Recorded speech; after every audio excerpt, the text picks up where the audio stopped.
Today is Monday, October 3rd. We'll update you on the situation in Florida and along the East Coast after Hurricane Ian hit last week and which state the storm is threatening today. Also, what to know about one of the deadliest stadium disasters ever and the latest success for Ukraine on the battlefield. Plus, what the government is doing about so-called space junk, why the NFL may be changing its concussion protocols, and thousands get their brackets ready for a one-of-a-kind tournament where the stars are 1,000-pound brown bears.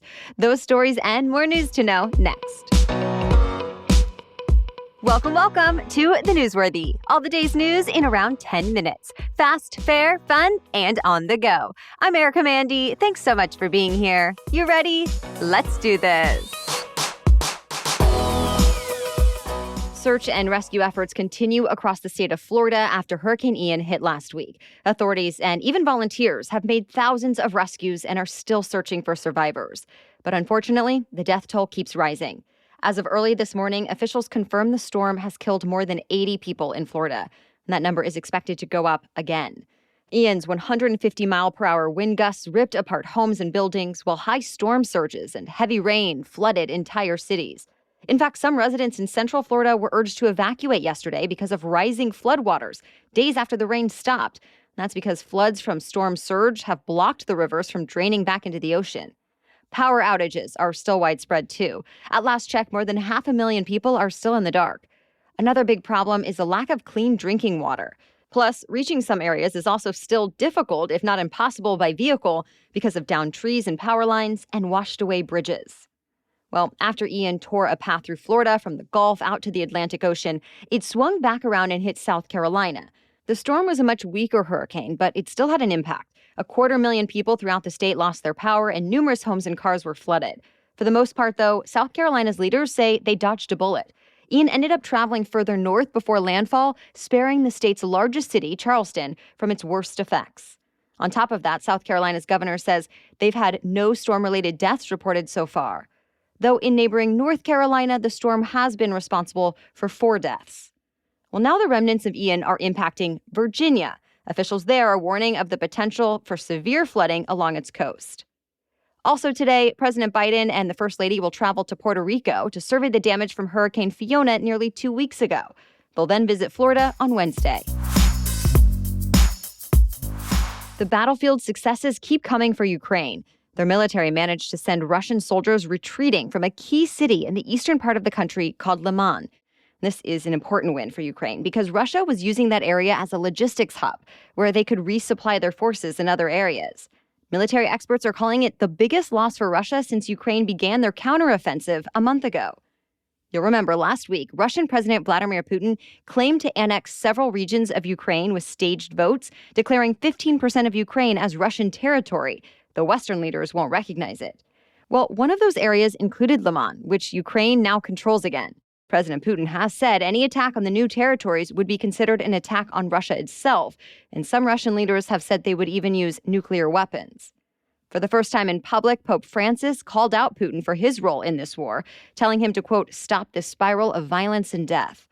It's rare for the Pope to single out leaders like that, so it signals his extreme worry over the situation. Tragedy at a soccer game in Indonesia. That's one of the world's deadliest stadium disasters ever. At least 125 people were killed after a game between 2 rivals. Fans had rushed the field, upset about the final, when police started shooting tear gas into the crowds. It led to a huge panic as people tried to get out of the stadium and away from the gas, causing a stampede. Hundreds of people were injured. Indonesia's president has ordered an investigation into what happened and said all games in the league will be canceled until it's complete. Soccer's governing body FIFA has said in the past that tear gas is not to be used at matches for fear of this happening. A rare prisoner swap between the U.S. and Venezuela, and it means 7 Americans are on their way home. It took months of negotiations, but Venezuela released the Americans that President Biden said were wrongfully detained, many of them for years. 5 of the 7 freed were part of the so-called Citgo Six. They were oil executives from the fuel company Citgo who had been arrested in 2017 on alleged corruption charges. As part of a prisoner swap, the U.S. agreed to return 2 Venezuelans who are nephews of the country's first lady. They were arrested and convicted on drug smuggling charges. There had been some pushback on releasing the nephews, especially as the U.S. doesn't formally recognize the current president, Nicolas Maduro. And other critics have said this could lead to dictators taking even more Americans hostage in the future to hold them as a bargaining chip. But a senior Biden administration official responded, saying these types of exchanges are still extremely rare. For the first time in 2.5 years, the U.S. Supreme Court will open to the public. Today, the High Court's new term begins, and while parts of the building will still be closed, people will once again be allowed to attend oral arguments in person. That hasn't been allowed since March of 2020 because of COVID-19. That said, the live audio feed of arguments that had replaced people coming in person during the pandemic will still be available moving forward. It's also the first time Justice Ketanji Brown Jackson will sit for oral arguments. She's the first Black woman on the bench and was formally sworn in on Friday. More news is coming up, but first, a quick break for our sponsor, BetterHelp. As a business owner, I am often faced with new challenges, and sometimes they feel out of my control. And sometimes they really are. But I've worked hard to either address my reaction to it or focus on what I can solve for. Same goes for my personal life. And having a therapist has helped have this problem-solving mindset. I actually started therapy after starting my business, and I'm not sure I would have stuck with it for so long without it. Yes, a therapist can help you think in a different way, ultimately making you more resilient and helping you become a better problem solver. If you're thinking of giving therapy a try, BetterHelp is an option that is accessible and affordable, and it's entirely online. It's important to find the right one for you, that you feel comfortable with and that actually makes a difference, so BetterHelp allows you to switch therapists anytime. When you want to be a better problem solver, therapy can get you there. Visit betterhelp.com/newsworthy today to get 10% off your first month. That's BetterHelp, betterhelp.com/newsworthy. The government is serious about keeping outer space clean. The FCC just updated its guidelines for cleaning up space junk. Think satellites, rockets, and other debris. Instead of having 25 years, companies can now only have 5 years to remove them once they're not being used. Most of the so-called junk is no longer active and just hanging out in space, especially low orbit. The chair of the FCC said, "We need to clean up after ourselves while also reducing the risk of collisions as more and more items are being launched into space." And speaking of satellites in space, Starlink satellites owned by SpaceX are now being activated across parts of Florida most affected by Hurricane Ian. Florida's Governor Ron DeSantis says 120 units were sent thanks to founder Elon Musk. It'll give internet access to areas that might not have it after the storm. DeSantis says that Musk and SpaceX are covering the costs, and they're being sent to parts of Florida where search and rescue crews are still active. Heads up, more than 24 brands of cheese sold at places like Whole Foods and Trader Joe's are now being recalled. The concern is possible listeria contamination. The recall is for brie and camembert cheese, made by Old Europe Cheese, but sold under many different brand names. So far, 6 people have gotten sick. Right now, those infected are from all over the country, so the CDC fears that the numbers are likely higher. Of course, if you have any of the recalled cheese in your fridge, throw it out right away. For the full list of recalled products, check out the links in our episode notes. There are new questions about how the NFL handles head injuries, leading to one doctor losing his job and changes to protocol likely on the way. The concerns go back to Thursday night's game between the Miami Dolphins and the Cincinnati Bengals.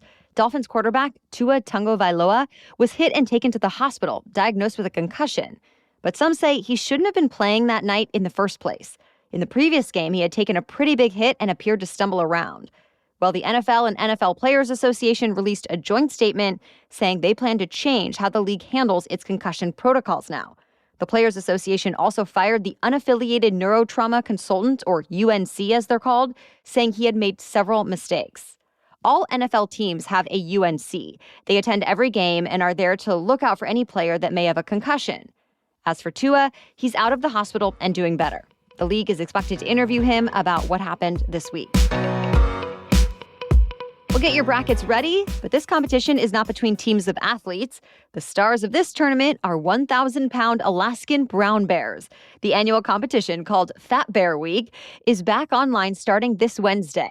Tens of thousands of people tune into a live camera feed set up along Brooks River in Katmai National Park. That's about 300 miles away from Anchorage, Alaska.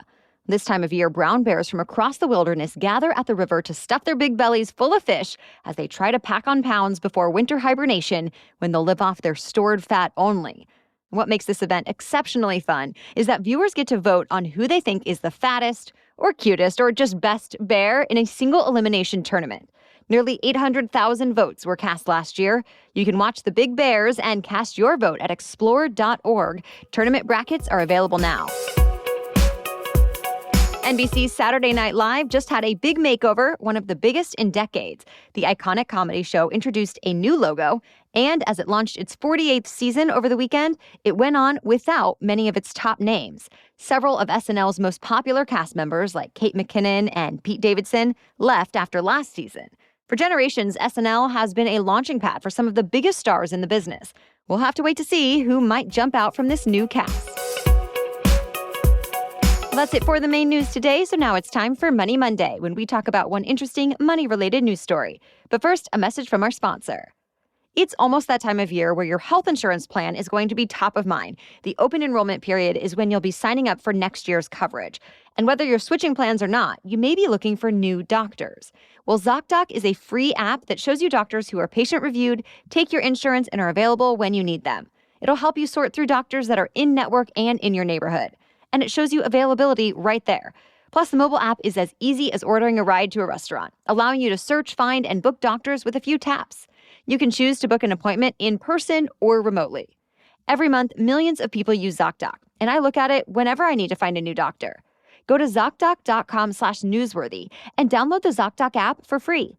Then start your search for a top-rated doctor today. Many are available within 24 hours. That's ZocDoc, ZocDoc.com/newsworthy, ZocDoc.com/newsworthy. Okay, now back to Money Monday. So after Hurricane Ian hit last week, most of our focus has been on the areas directly hit, as it should be. But there have also been some questions about whether Ian will have an impact on food and gas prices for the rest of the country. Well, since Florida is one of the biggest producers of citrus fruits, this will likely drive up the cost of oranges and grapefruit. Right now, farmers are still assessing the damage. Some fields are still underwater and will likely know in the next week or so how bad it is. But if past storms are any indication, it could take at least 2 seasons for the groves to get back to normal. As for other food prices, maybe. Tampa, Florida is a big producer of phosphates used in fertilizer across the country. And if farmers need to spend more on fertilizer or cut back on how much they grow, that could lead to higher food prices. Some analysts say it shouldn't cause any major or widespread food price hikes other than certain citrus fruits. There's also been concern that Ian could cause gas prices to go up. President Biden even warned gas companies not to raise prices. Though an analyst with Gas Buddy says there should not be an impact. Florida doesn't have any oil refineries, so there's no fear of them going down. All right, thank you so much for listening today and making us part of your morning routines. We'll be back with much more news to know tomorrow. For now, have a great day.